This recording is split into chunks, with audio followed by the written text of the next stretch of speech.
Mesdames et messieurs, bonjour et bienvenue pour cette nouvelle édition de Midi au Caire, une édition spéciale pour couvrir les travaux de la 32e sommet de la Ligue arabe.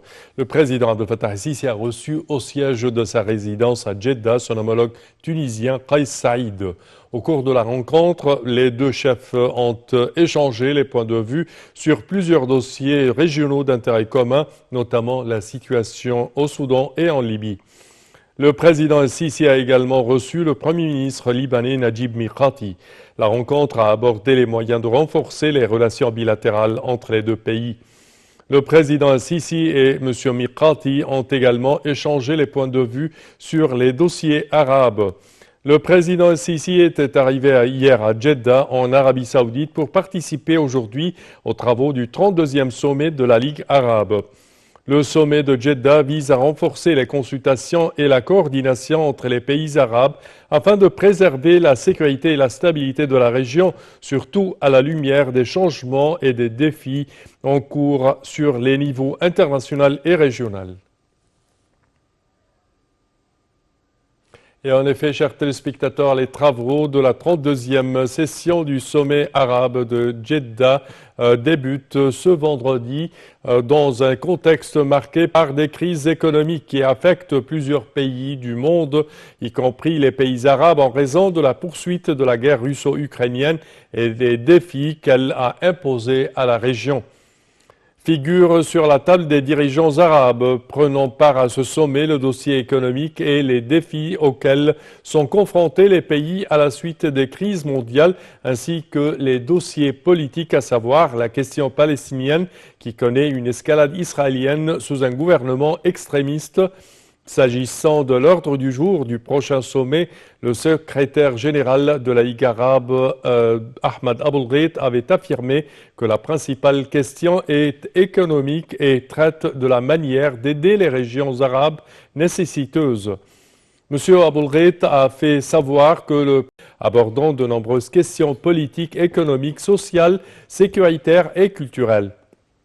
Il est prévu que les dirigeants arabes discutent de la crise politique libanaise, de l'échec des différentes parties à élire un président et des répercussions de cette situation sur ce pays arabe qui fait face à une crise économique sans précédent.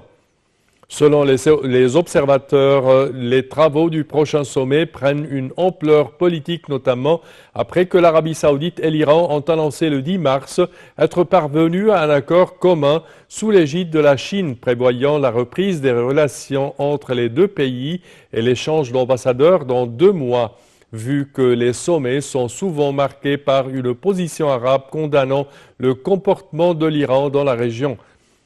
Le ministre saoudien des Affaires étrangères, le prince Faisal Ben Farhan, avait récemment confirmé que l'unanimité grandit dans le monde arabe sur le fait que l'exclusion de la Syrie ne fonctionne pas et qu'un dialogue avec Damas est nécessaire, notamment pour régler la situation humanitaire dans le pays. Pour sa part, le porte-parole officiel du secrétaire général de la Ligue arabe, Jamal Roujdi, prévoit que la question palestinienne soit au premier plan des questions à l'ordre du jour du sommet, car il s'agit de la question centrale des Arabes et aussi en raison des conditions inhabituelles que connaissent actuellement les territoires occupés suite aux violations pratiquées par le gouvernement israélien actuel depuis son arrivée au pouvoir. Il est à noter que l'année 2023 devrait connaître également la tenue d'un sommet arabe du développement en Mauritanie et du sommet arabo-africain au Royaume d'Arabie saoudite. Le 32e sommet arabe ordinaire en Arabie saoudite intervient au milieu d'espoirs arabes, souhaitant qu'il fasse partie de ces sommets importants dans l'histoire des sommets arabes, avec un succès dans la promotion de la solidarité et de la réunification des rangs arabes et la présentation d'une feuille de route pour surmonter les défis de l'étape actuelle.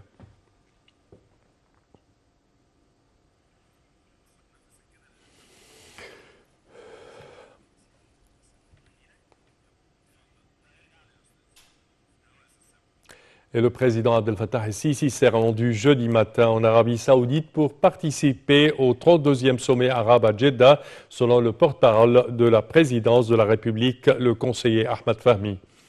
La participation du président el-Sisi à ce sommet s'inscrit dans le cadre de l'intérêt constant de l'Égypte de renforcer et de conforter et de développer également les relations avec les pays arabes frères et son rôle continu pour renforcer les efforts de relancer des mécanismes de l'action conjointe et de l'unification des rangs au profit de tous les peuples arabes, c'est ce qu'a noté M. Fahmy.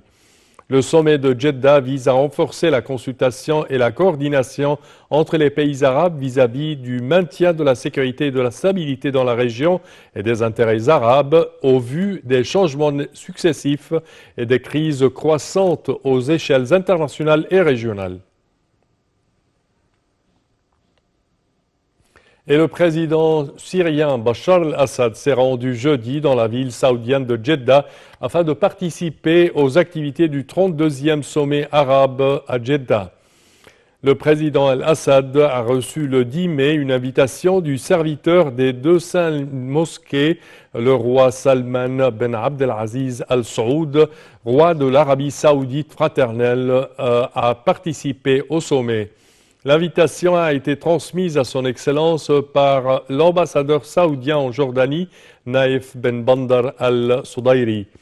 Jeudi matin, les présidents, dirigeants et rois des pays arabes ont commencé à arriver dans la ville saoudienne de Jeddah afin de participer au sommet arabe prévu aujourd'hui.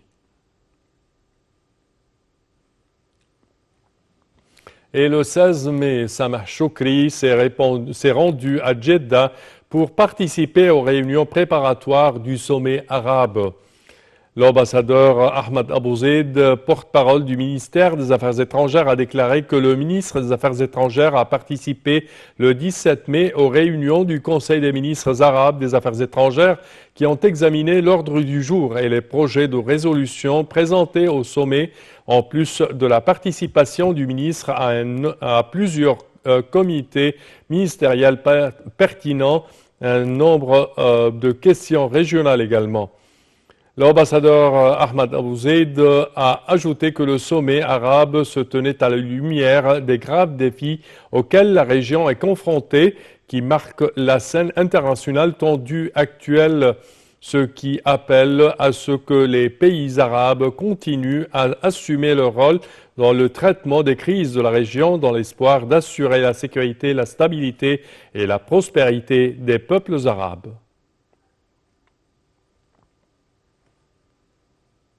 Et en marge de la réunion préparatoire des ministres arabes des Affaires étrangères au 32e sommet arabe, le ministre des Affaires étrangères Sameh Choukri a évoqué mercredi avec le ministre algérien des Affaires étrangères et de la communauté nationale à l'étranger, Ahmed Attaf, les moyens de développer les relations bilatérales. Les deux responsables ont échangé les vues sur les questions régionales prioritaires.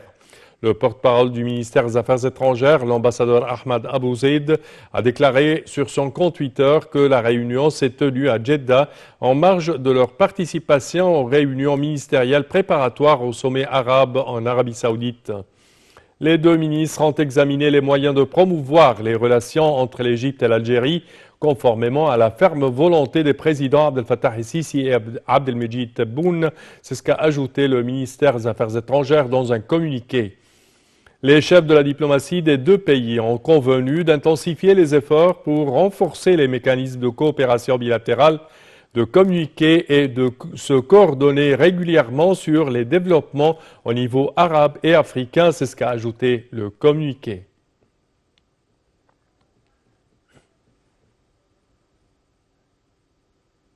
Et les ministres des Affaires étrangères d'Égypte, d'Arabie Saoudite, du Maroc, de Jordanie également et de Bahreïn se sont réunis mercredi à Jeddah en marge des réunions ministérielles préparatoires du prochain sommet arabe. Étaient au menu de la rencontre les développements régionaux et internationaux et les progrès de l'accord saoudo-iranien conclu en mars dernier. Selon un communiqué de presse publié par le ministère des Affaires étrangères, les chefs de la diplomatie ont eu des échanges sur la préservation des intérêts arabes conjoints et se sont accordés à continuer à concerter pour cette fin.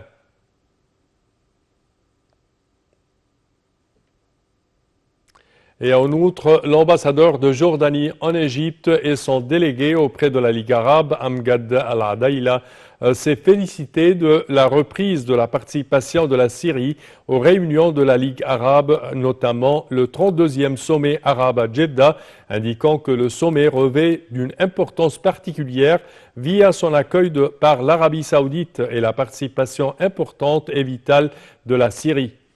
Dans des déclarations aux journalistes en marge des réunions préparatoires du sommet, l'ambassadeur a affirmé l'importance des sujets soulevés durant le sommet, affirmant que les projets de résolution soumis au sommet sont très importants, notamment ceux liés à la cause palestinienne, la Syrie, le Soudan et d'autres affaires arabes. L'ambassadeur a évoqué la volonté arabe de parvenir à un règlement de la crise syrienne de manière à résoudre le problème des réfugiés et du terrorisme. Il a exprimé les remerciements de la Jordanie à l'Arabie saoudite pour l'accueil et l'organisation du sommet arabe et a valorisé la coordination continue menée par le secrétariat général de la Ligue arabe pour faciliter la tenue des réunions.